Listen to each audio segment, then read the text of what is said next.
Wow! At nakagawa na po tayo ng lumpiang Shanghai mga kabeshi. Ipipirito na po natin ito.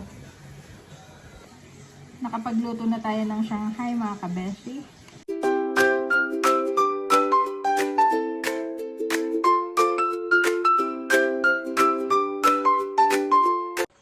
Kamusta mga kabeshi? Welcome back sa aking YouTube channel. And for today's vlog mga kabeshi, ako po ay magluluto ng lumpiang Shanghai with a twist. So meron na akong carrots, sibuyas, bawang, may kinchay na po yan, at saka ito po ay shrimp. Lalagyan natin ng shrimp. Meron tayong pork, at meron tayong tokwa na akin na pong dinurog. Meron ding egg, oyster sauce, sesame oil, ito ay flour, wala lang po akong lagayan pero yan ay harina. Tapos ang aking pandikit ay slurry, ito pa ay cornstarch. At syempre ang ating spring roll. Lalagyan ko rin, titimplahan ko rin po ng asin at saka paminta. So yun mga kabeshi, paghahalo-haluin na po natin ang ating mga ingredients. Ito naman po lahat ay malinis na. Lahat po ito ay malinis na at nahugasan na natin.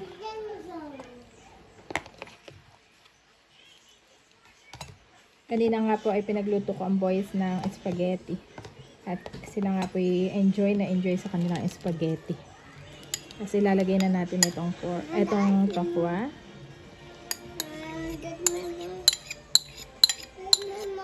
You want the Dutch meal? Okay, I will get you Dutch meal. Tapos ay 2 tablespoon ng ating oyster sauce. Lahat ko na ito.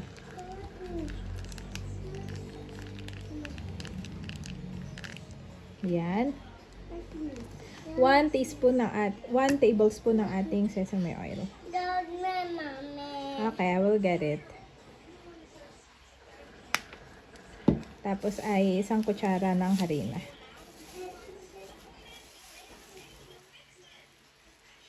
Para lang magdikit ng maayos. Siyempre ang egg.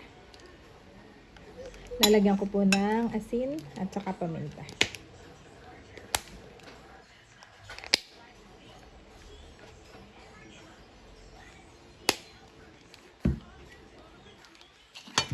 Saka 1/2 tablespoon ng asin. So yan mga kabeshi, akin na pong paghahalu-haluin. Nalagyan natin ang ating mga ingredients. Hindi po ako gumamit ng food processor sa aking carrots. Yan ay mano-mano kong chinak, pati sibuyas, pati bawang. Ang bango. Parang maubos yung aking 35 pieces na wrapping paper dito. Mukhang marami po tayong magagawa nito.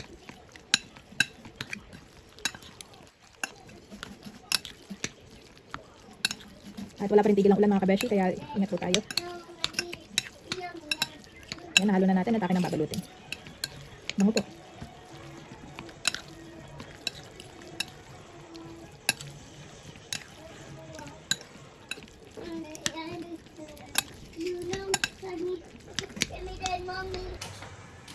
Yan, magbabalot na tayo mga kabeshi.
Wow! At nakagawa na tayo ng lumpiang Shanghai mga kabeshi.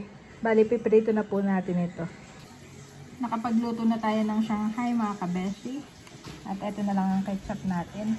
Bali, si daddy daw pa mamaya nakakain. Yan, kain muna kami ng kuya. Dito na nga pala ako nagsaing dahil kagabi nga ay pumutok yung his food doon sa aking saksakan. Ay sabi ko kay daddy dito na lang sa table ako muna magkain. Yan. Tulog na yung isang dinosaur. Nagpalit na pati ng damit. Kanina po iyan ay naka-dinosaur. Nakatulog na ng kanya. Oh. Lakong bata. Ayun yung isa naman. Kuya, halika na, kakain na tayo, ha? Eat muna. Yan, kain na muna kami ni dinosaur number 1. Bakit na yung number 2? Abay, tulog na si number 2. Oh. Yan pala kaninay. Pray mo na ako. Thank you, Lord Jesus, for this food. Bless this food, oh God, in Jesus' name. Amen and amen. So, yes. 3. Ay, tikman na natin ang aking lumpia. Sarap. Sarap po. Sarap na may tokwa.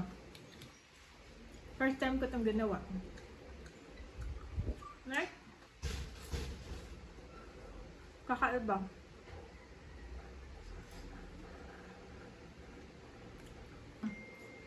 Pakalutang the best. Kain tayo.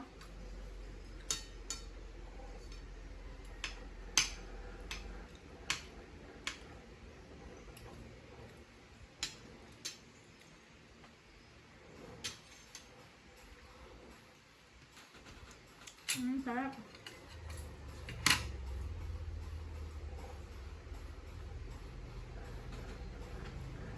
Napakasarap mga kabete.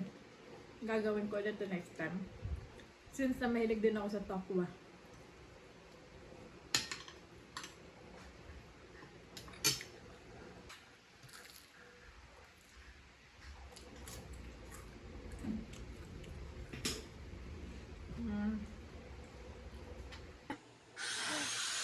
Napakain ko si Andres.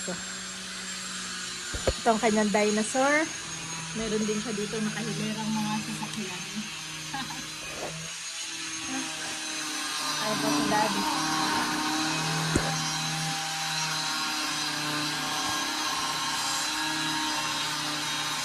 Naubos na ni Andres yung pagkain niya mga kabesi. Pinapanood ang kanyang daddy doon na.